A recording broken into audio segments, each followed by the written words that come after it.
उत्तराखंड के मुख्यमंत्री तीरथ सिंह रावत ने दिल्ली दौरे के चौथे दिन मीडिया से बातचीत की। प्रधानमंत्री सहित केंद्रीय मंत्रियों से हुई मुलाकात पर मुख्यमंत्री ने कहा कि उत्तराखंड के विकास को लेकर हमने प्रधानमंत्री को शुक्रिया कहा और कोरोना काल के दौरान जिस तरह से केंद्र का साथ मिला उसके लिए भी हमने प्रधानमंत्री को धन्यवाद दिया। इसके साथ ही उत्तराखंड के मुख्यमंत्री ने कांग्रेस पार्टी पर भी निशाना साधा और कहा कि कांग्रेस पार्टी हमेशा जनता के साथ छलावा करती है। वहीं आम आदमी पार्टी के उत्तराखंड में सक्रिय होने पर तीरथ सिंह रावत ने कहा कि जब उनसे दिल्ली नहीं संभाली जा रही है तो वे उत्तराखंड कैसे संभालेंगे। मोदी पर जनता को विश्वास है और आने वाले दिनों में एक बार फिर से भाजपा पर ही उत्तराखंड की जनता विश्वास करेगी। उत्तराखंड के लिए क्या सौगातों पर बातचीत हुई? देखिए, मैं मुख्यमंत्री बनने के बाद पहली बार एक शिष्टाचार भेजा माननीय प्रधानमंत्री जी से और अपने माननीय राष्ट्रीय अध्यक्ष, माननीय गृह मंत्री जी, माननीय रक्षा मंत्री जी, माननीय अपने परिवहन मंत्री गडकरी जी, कानून एवं संचार मंत्री रविशंकर जी, अपने पेयजल मंत्री शेखावत जी और ऊर्जा मंत्री डॉक्टर सिंह जी से भेंट हुआ। साथ में ही अपने आदरणीय डॉक्टर मनमोहन जी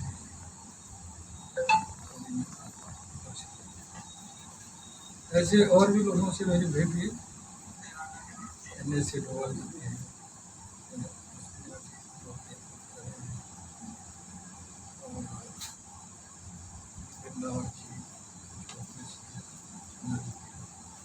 ऐसे और भी बहुत सारे। पहला तो यह था कि प्रधानमंत्री जी से ही मेरा मिलने का,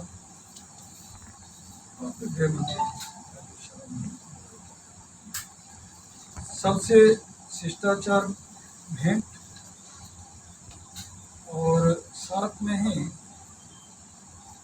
जो ऐतिहासिक कदम माननीय प्रधानमंत्री जी के द्वारा उठाए गए कोविड को लेकर के, विकास को लेकर, और उत्तराखंड के अंदर जिस तरह से प्रधानमंत्री जी के द्वारा चौमुखी विकास हुआ है, आम जन को जिस तरह सुविधा दी है और कनेक्टिविटी से जोड़ने का काम जिस तरह उत्तराखंड के अंदर हुआ, उसके लिए भी मैंने धन्यवाद किया।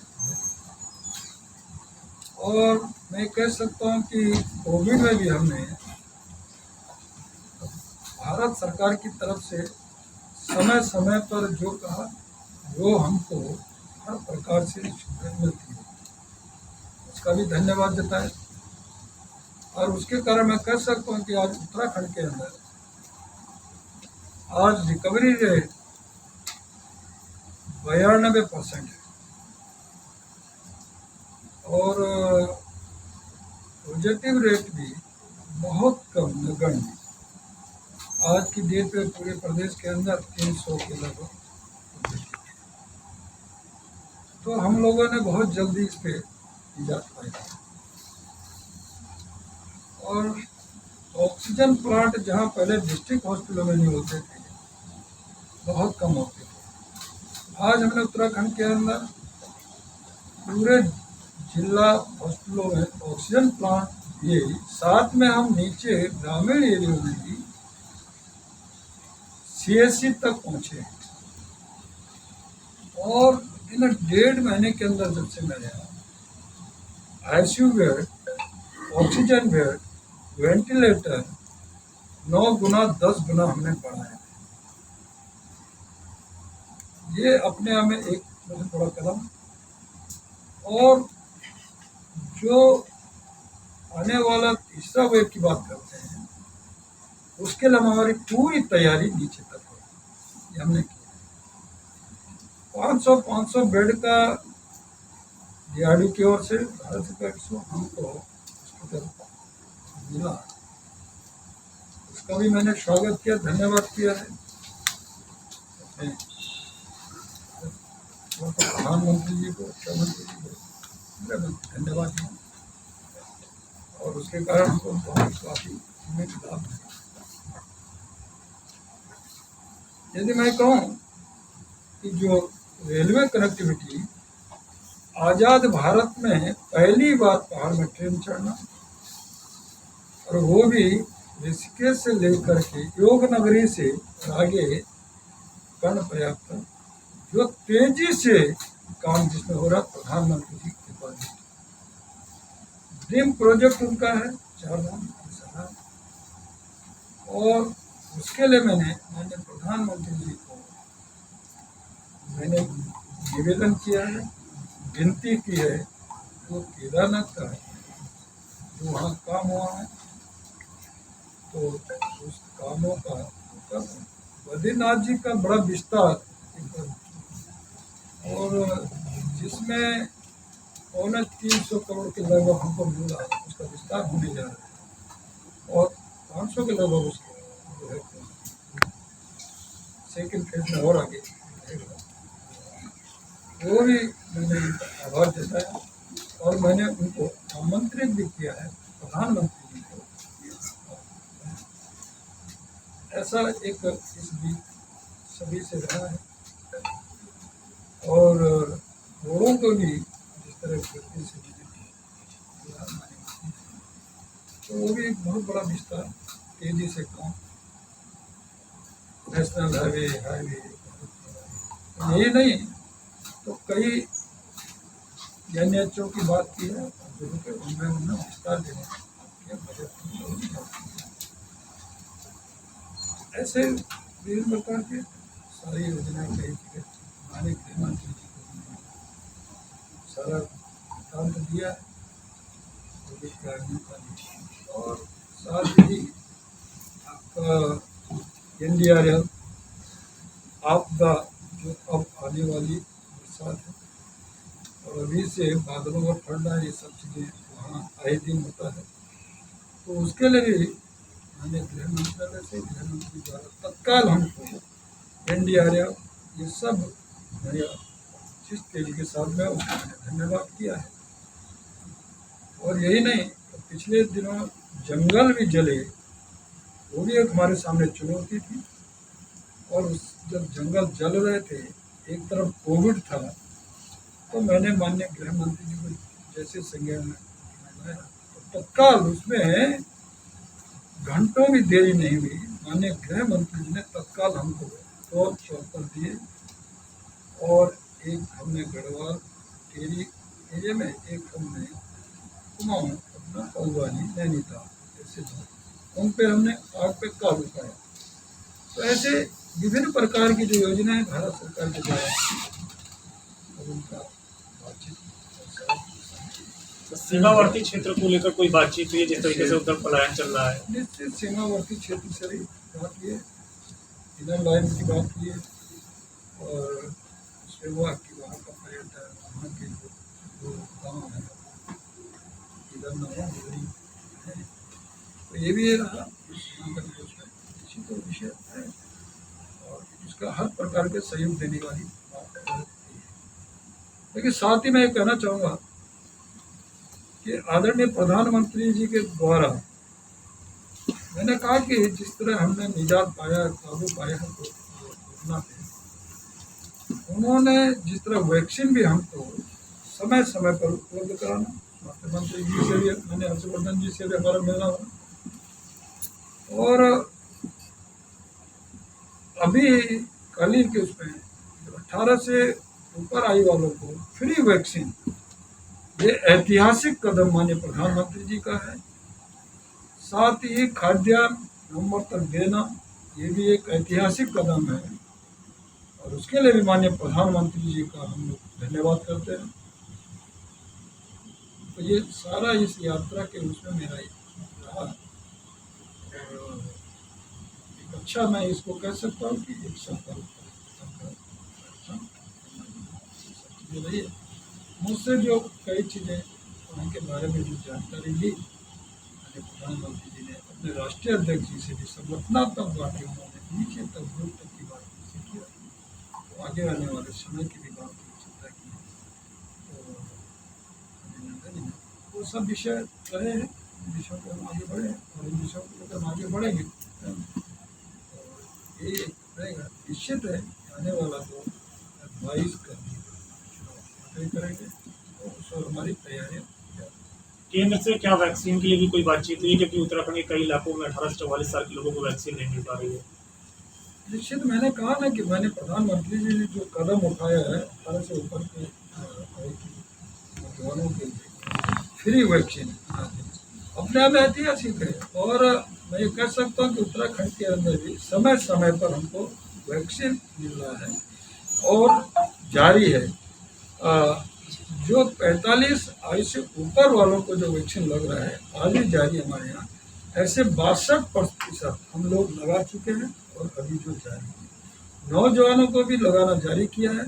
मैंने स्वयं जब प्रधानमंत्री जी ने शुरुआत की थी तो अपने की है, तो वो भी हमारे यहाँ जारी है और समय समय पर हमको वैक्सीन भारत सरकार के द्वारा मिल रही है। जो अभी कोरोना संघर्ष में पूरी जनता, डॉक्टर्स, पुलिस बल और सेना, ऐसा प्रशासन ने टीम भावना से जो काम किया और मैंने उसका धन्यवाद किया। मैं आपको कहूँ कि मेरा पॉजिटिव होने के बाद जब नेगेटिव आया तो मैंने 13 जिलों का प्रवास किया। मेरे यहाँ 13 जिले आते, कोई जिला छोड़ा नहीं, कोई शहर मैंने छोड़ा नहीं। और उन जिलों में जो डिस्ट्रिक्ट हॉस्पिटल थे, कोविड सेंटर थे, सब में मेरा जाना हुआ। मैं एक एक पेशेंट के पास टिकट पहन के गया हूँ, सबका दुख दर्द जाना हूँ। लेकिन साथ ही जो उस कोविड और कोरोना से निजात दिलाने का काम कर रहे हैं वो डॉक्टर, वो सिस्टर, वार्ड बॉय, एएनएम, उनको भी मैंने धन्यवाद दिया। यानी वास्तव में ऐसे समय पर जो संघर्ष करने के लिए सामान्य आदमी आधा मैंने देखा ऐसा काम पुलिस ने भी बहुत अच्छा काम किया। उसी के कारण आज हमारा पुलिस फोर्स और उसके जो काम है उसके कारण आज अच्छी स्थिति देश के अंदर नंबर ऐसा ही है। सर, आप उत्तराखंड के विकास के लिए तमाम केंद्रीय मंत्रियों के साथ मिल रहे हैं ताकि विकास का पहिया तेजी के साथ आगे बढ़ सके। विपक्ष खास करके कांग्रेस उत्तराखंड में सवाल खड़े कर रहा है कि अब चूंकि इतना कम समय बचा है, अब तक जब मदद आएगी भी तब तक सरकार चली गई होगी जो है, तो ये सिर्फ दिखावा किया जा रहा है ताकि चुनाव आ रहा है ये बताया जाए कि हम जनता के लिए बहुत कुछ कर रहे हैं। 4.5 साल तो कुछ किया नहीं। जो अभी तक हमने किया है ये क्या दिख रहा है? जो पॉजिटिव रेट है और ये सारा चीज क्या दिख रहा है? केवल कहना कांग्रेस ने छलाव किया है, जनता को झुठलाया है, केवल मात्र अपने गलत तरीके हथकंडे अपना करके। और उसका उदाहरण बता दो मैं आपको, याद करें चुनाव की, इस कोविड के बीच में मेरा एक उपचुनाव हुआ शांतिता अल्मोड़ा, जिसमें हमारे जीना विधायक चले गए हमारे बीच से। और वो चुनाव और वो सीट कांग्रेस के वरिष्ठ नेता हरीश राव जी की गृह क्षेत्र है, उनका स्वयं का ब्लॉक है। मैंने जब इस हालत में थे तो मैंने उनको ईमानी आधार पे मैंने दिल्ली एम्स भेजा, चौपर कर हमारा धर्म हमारा कर्तव्य है और यही धर्म कर्तव्य भी हमने और भी निभाया है कि आज भी वहाँ जो इलाज हुए हैं उसमें 60 और 40 और 70 और 30 का रेशो है। हल्द्वानी में एम्स ऋषिकेश में कि इधर जब कभी हम दिल्ली की ओर बढ़ते थे तो हम सांसद रहते थे, लोग कहते थे हमको एडमिट करा दो गंगा, ये सारा रहता था, यही हमारे पास था। आज उल्टा हुआ रिवर, आज दिल्ली एनसीआर से अन्य स्थानों से हमारे पास रात 12 बजे फोन आते थे कि हमको एडमिट करा दो, हमको बेड दिला दो, हमने दिलाया। मैंने कहा ना 60 और 40 का रेस होता, 60 उत्तराखंड 40 ये सारा एनसीआर अन्य जहाँ कभी केजरीवाल कहते थे 12 जगह।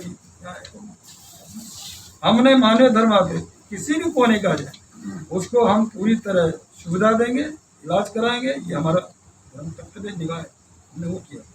तो वही मैंने कहा, मैंने उनको जब भेजा था और उन्होंने ये वो शर्त चुनाव में भावनात्मक ये सारी चीजें, और क्या नहीं कहा मैं जानता हूँ, जबकि पहले इतने मार्जिन से कभी जीते नहीं होते। किसका परिणाम है? आप करेंगे काम, जनता जो है काम के आधार पर। ये मोदी जी का जो विकास की योजनाएं हैं उस पर लोगों ने मोहर लगाई। विकास के साथ है, मोदी जी के साथ है, और हम उसी विकास पे विश्वास रखते हैं, उसी एजेंडा को लेकर हम आगे बढ़ रहे हैं। सर एक सवाल है, कल पूर्व सीएम हरीश रावत ने एक बयान दिया है और कहा है कि मैंने सुना है कि फिर से मुख्यमंत्री का चेहरा बदलने की बात हो रही है, लेकिन वो कितने ही चेहरे आजमा ले उत्तराखंड में उनकी नैया डूब जाएगी। इस पर क्या कहें? अब ये तो वही कहेंगे, क्या कहेंगे, कितने उन्होंने बदले, हरीश रावत ने सब जानते हैं। तिवारी जी की किस तरह उन्होंने ढाल बनाया, विजय भगवान किस तरह किया, ये वो ज्यादा जानते हैं, इसलिए वो सर ये उनके लिए है। कांग्रेस का ये कहना कि वो पंजाब के प्रभारी नहीं रहना चाहते, लगता है कि कांग्रेस की खींचतान बढ़ेगी। ये देखिए, खींचतान बढ़े न बढ़े ये उनका अंदरूनी मामला है, ये उनका अंदरूनी। लेकिन आज कांग्रेस पूरी तरह सफाया, आज जिस तरह उनका सफाया, तो कुल मिलाकर के मैं कहूँ कि जनता ने उनको नकारा है, और जिस तरह जनता को उन्हें झुमला है तो जनता ने उनको ठिकाना लगाया, राजी भी लगाएगी, कहीं नहीं। जब आप मुख्यमंत्री बने थे तो आपने कहा था देवस्थानम बोर्ड पे पुनर्विचार होगा। पर्यटन मंत्री सतपाल महाराज ने कहा कि अब कोई विचार नहीं होगा, जिसके बाद साधु संतों में काफी ज्यादा रोष उठ गया है काफी से। जनता की आवाज को देखिए। सर उत्तराखंड में कांग्रेस के साथ साथ अब आम आदमी पार्टी भी सक्रिय हो गई है, तो 2022 में अब आम आदमी पार्टी को आप किस तरह से देखते हो उत्तराखंड? ये उत्तराखंड के अंदर मैंने कहा ना, लोग राष्ट्रवादी हैं, देश के लिए हैं, और सेना के जवान ज़्यादा रहते हैं, समझते हैं, और मोदी जी के साथ खड़े हैं। उनको पता है कि यहाँ का विकास, देश का विकास आखिर किसके हाथों है? तो मोदी के हाथों से।